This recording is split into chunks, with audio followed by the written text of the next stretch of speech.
Come out to the bar.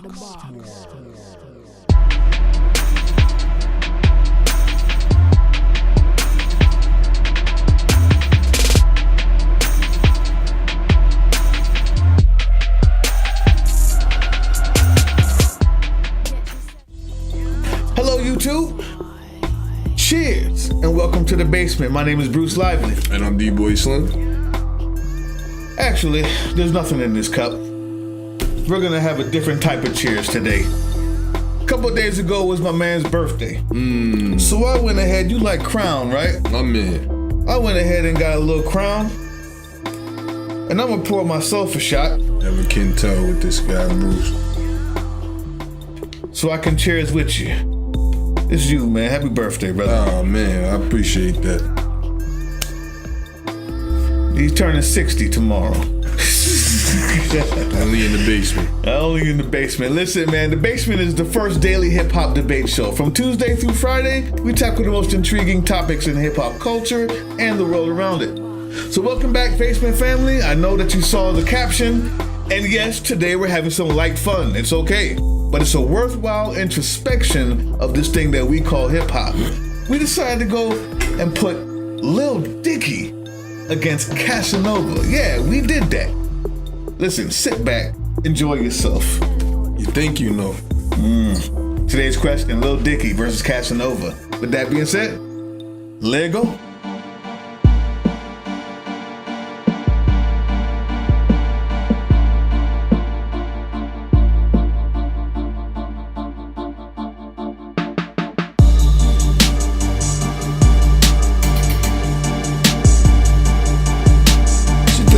That man, I called him up. I said, you know what? I'm gonna switch it up, man. I'm gonna curve y'all. Like I'm gonna go left field with it. And so I know all your backpack lyrical heads, traditionalists of hip hop. Yo, what? Lil Dicky. If you know who Lil Dicky is, and those of you who don't know who Lil Dicky is, y'all better wake up, smell the coffee because he's nice. He's coming. Nice. He's nice with his. However, Cass is doing what's hard to do, and that's shaking up New York City. He's shaking up New York City. How is he shaking up New York City? Is he taking the Jay-Z, ill, laid back flow, got the flow mastered type, Brooklyn type flow? No. Is he got the Nas, smooth, Queens, laid back, mellow type? No. How about the new A Boogie where you singing, mixing with the, no. It's real gritty. It's real street. As a matter of fact, it's just real Brooklyn. It's just a lot of real Brooklyn going on with this guy. And when I say Brooklyn, I mean, there's gangsters and every hood got gangsters and every gangster's, been through hood, but there's Brooklyn, that if y'all know what I'm talking about, like you can sell your drugs, but we're gonna come and run down on you and take your pack. Like it's that type of level right there. And those who understand that element of a criminal, then you understand this guy Casanova and the wave that he's making. Now, some thought that the new joint that he got, Set Trippin', was aimed at Tekashi. Punch you in your face, motherfucker, I knock your teeth out. Every time I come through, nigga, I got my heat out. See you with that red flag on, with that beep out. Throw your hood up, nigga, bang. How you try to rep the hood? You ain't even dang. I like to think, it's just one of those shake up there, like when DMX did it. Like everybody, if everything is pretty and shiny suit, let's get back to the dark and the gritty stuff. And that's where Casanova, he kind of stepped in that lane. And yeah, niggas try to book me for my watch. And then you had, like I said, this Set Trippin' where he, like, the language that he's using in this one, I can't even front. Like if you ever, you heard gang banging language, like, this guy talking about, who brought you home. And I'm gonna start G-checking clowns. Like, love it. And like I said, he making waves and shaking up the city. It's where New York City's at right now. And he's a definite indication of that. And I'm feeling it. Like I said, I don't think, Lil Dicky, that's cool. Like I said, you always have kids that know how to put words together, and you know the wordplay is nice. Wait a minute. Hold on. I got Lil Dicky, man. Listen, people. Listen, it's a debate. Like I haven't heard one thing yet that proves any point that he's gangster. He uses gangbanging terms. Right. What point have we proved? I haven't heard anything yet that. Matter of fact, I didn't give you an actual. I changed the camera, but not you, man. Facts. Now, the winner is obviously Lil Dicky. I know it hurts people to say because, you know, you want that gangster life or you think it's interesting, but you said one thing that I'm just going to harp on. You said he's shaking up the city. Mm-hmm. Man, it doesn't compare. That are you doing? To shaking up hip-hop. Well, I wouldn't. There's somebody who is shaking up hip-hop. Is he? Yes. Which joint? Well, first of all, Save That Money is shaking up hip-hop. In every single video, with every single Lamborghini, Maybach music, with every new man with the most expensive cars and the most expensive house, and everybody putting money to their ear like phones, boom, boom, boom. On my foot. Listen, people. I don't even know how he's shaking up the city, but he's popular. It's different. There's somebody who's shaking up hip-hop, who's saying his entire song and the premise is, I don't spend a lot of money, and that's not making me who I am. If hip-hop had gone that way when we first did it, since Skilo, wish I was a little bit taller, wish I had a 6'4" Impala, we might have weaned out all the fake trappers, fake rappers, the people who go and rent a Maybach for the video and have to return it afterwards, all the little bow wows.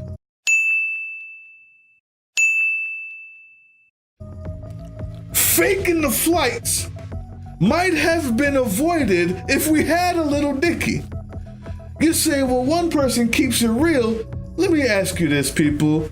Who keeps it realer than a Jew who went to business school and just says that in the hip-hop community, who came out with his first single with Snoop Dogg, the gangster of the gangster? I don't care what set you're from, and had him to co-sign for the fact that that's not what he is. Let me start with your background, where you come from. Sure, I was undergrad down there in Richmond. Before that. Are you talking about my hometown? Yeah. I was born out of Feltonham, that's in the suburbs, upper middle wealth around. So real shit, you ain't never had to struggle for much? I wouldn't say it like that, we just had a different kind of trap. He's as real as it gets, because it's just not what you may have said, or you don't live. I don't live that life. As a matter of fact, it's hard to watch half of his stuff, getting undressed and getting crazy, and I'm not really with it. But I do see greatness when it's in front of my face.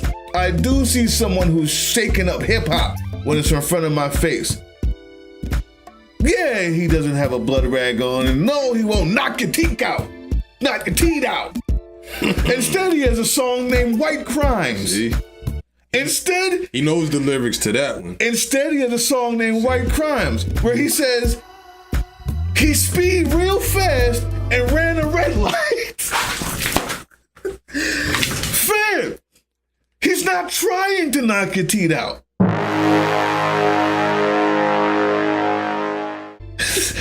The man has a song called Let Me Freak, and instead of getting freaky on the song, he's actually talking about a relationship that's normal, that every single one of us has been through, no matter what you say. He's been through a relationship. After a while, the sex gets less and less. At the end of the song is where they both get old. He looks at the girl like, what the hell did I do with my life? Whether you like it or not is the point. He's shaking up hip-hop. It's okay to be different. It's okay not to be the most gangster. It's okay to save your money. Black people and white people. And while he's snoring, I'll wrap it up after this. But this is the facts. As well as on the song with Snoop Dogg, called Professional Rapper, he displayed every single type of rap style that you can name from the 90s till today. The triplet style, yes. The slow style, yes. The boom bap, he did it. As well as the super fast chopper style, Tech 9, he did it. And he did it to perfection. All the way through, no chorus. He's proven his skill. He's proven that he's real. He's just not like what you're expecting from a rapper. And when you're that good and you get on the cover of Double XL as one of the freshmen, I don't know what else to tell you, except he's shaking up hip hop. He doesn't have to knock your teeth out. First of all, Facts. he's not shaking up anything. He's shaking up hip hop. That's the first thing. I just gave you many reasons why. Explain why not. Save That Money is over 2 years old now. It shook up hip hop, and he's still doing it. It was all right, but you know, it's it had Fetty Wap and all of them. You heard it, Fetty might have had more consistent hits than Lil Dicky to this point. No, you're wrong. I just named you. Let Me Freak. So 100 million. It didn't shake up anything. Save That Money, millions of views. White Crimes, millions of views. However, mad hits. The 8 million that the Set Trippin's at, and it's only been out for 2 weeks. Yeah, pay attention. This kid, like I said, he's knocking teeth out. And like I said, the energy is different. You hear yourself? The energy is different with Casanova. That's the main difference. His story is unique. There's very few, a lot of talked about the prison system and the P-Now and going to the chain. Some have talked about that, but like I said, this kid has a story to tell. And the energy is unparalleled. I put emphasis on the fact that he was from Brooklyn. When you listen to his raps, he'll put emphasis on the fact that he's from Brooklyn.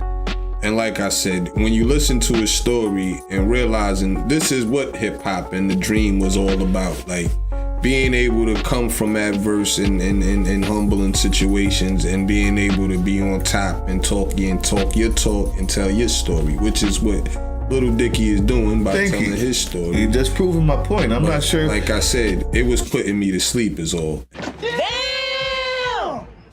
And that was my whole point. Casanova's story is just a bit more intriguing, just a bit more exciting. Like going to watch, Scarface or going to watch, Mr. Rogers on TV. It's not that Mr. Rogers is not educational or, good for your child to watch at 5 years old. Absolutely not. But, I like the Scarface. I like to watch that movie right there, Listen. That's what's up. It's exciting. Hip hop isn't just about coming from adverse situations. It's just really about telling your story. It's also about storytelling, as in comedy. We used to have Biz Markie, hilarious, telling stories. Oh baby, it was funny. We used to have Skilo. I wish I was a little bit taller. We used to have Beastie Boys. Funny. These were comedians. It was actually a revered part of hip hop. People enjoyed themselves. They weren't always trying to die at the club. They weren't always talking about who's getting shot and whose head is blown off. They weren't always talking about snow to the kneecaps. There's another side of hip hop that we've completely missed in the past 10, 15 years. If you're not screwing somebody else's girl, if you're not selling some drug, or if you're not shooting somebody in the head, you're not cool. I like these new young people that have decided it's okay to get back to that. Most of them may not even know that it's actually getting back to it. They might just think it's new, but it is shaking up the game because it hasn't been done in a long time. I kind of missed it. I'm gonna be honest with you. I kind of missed it. It's about time somebody can talk about something else and be good at it. Just listen to his freestyle in London. Blog. I bet they love this on World Star. No bugging me, that's a girl car. 50 just hit me like, damn, homie. Go by Lil Dicky, I'm saying. Still shit a landslide. How this shit be holding up with the hands tied? How this shit be blowing up, nigga, pants size? Could the shit break ground, that's a landslide? Okay, now they trying to get involved with it. No girl yet, I gotta see them all first. No chain, I've been trying to keep it all business. Lay it down like manure and the shit works. And this is the wrap up, people. Listen to his freestyle in London. If he doesn't have the skill, you're lying to yourself. Y'all decide. Lil Dicky. Who's nicer at this point? And I give y'all one more challenging thought. Who has the better uprise? Better trajectory? Right. What's the word for who's that? Who's predicted to have the best trajectory? Lil Dicky or Casanova? Lyrically, I would say Lil Dicky is probably at his pinnacle.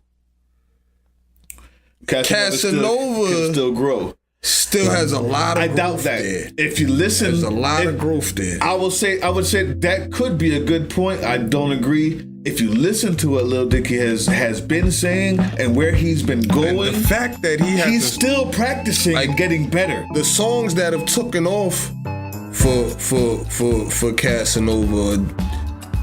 He tried to book me for my watch, or really anthems, like just street, and like how MOP had Annie Up, like just street anthems, and you know, set tripping, which he talked about gangbanging, who blooded you in, who cripped you, but it just lets me know there's more. Like, I'm intrigued at what's more, like because like I said, he has a real story to tell.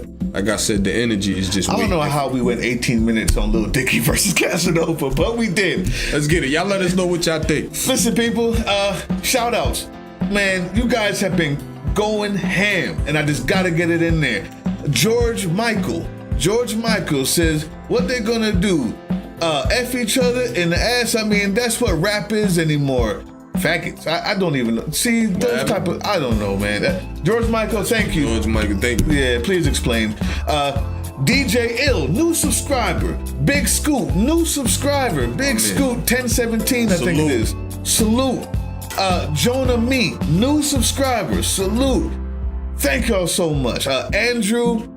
Andrew McGaffey or Andrew McGaggy? I say McGaffey, I believe that's how you pronounce that. Said, my son Flex Freestyle 100. I know every word of M's shit. M's a lyrical assassin, but I've never heard anything 100% real like my song Freestyle on Flex. Crazy. I told this guy right here. Listen, man, what do you want me to say to that? Appreciate that, Andrew McGaffey. Capo G 21519. Just had a bunch of emojis, thumbs up, hand claps, fire, all of that, man. Salute yet again. Capo G 21519. Clark Jones, it's your 18th million time hitting us up. Everybody is entitled to an opinion, but he, meaning Faison, seems to be done cross that hater line. Yeah, and you're 100%. That was crazy. That was crazy. I'm gonna let you get in on that too. On the next joint, man. Bruce was touching on that last night, but that was crazy. Like the whole, him tearing down Chappelle or whatever. Like, I found that to be kind of ridiculous. But absolutely, man. Last one. Oh, thank you, Clark Jones. Last one, QB Rat P. My man. You said good work, fam, but you also left a link to your video. I'm gonna be honest with you. We've been putting this challenge out to a lot of up-and-coming artists so we can give you all the interviews and all this stuff. QB Rat P, we listened to it. The joint Motivation was fire. Everybody go check it out. QB Rat P, Motivation. We appreciate all the comments. Keep subscribing. We got more dope shows coming on. Check out Bruce for those beats too. You always check in. Team Box could have beats. Hey y'all, thank you for everything, man. Keep it going. Keep this momentum going. The Basement. Peace.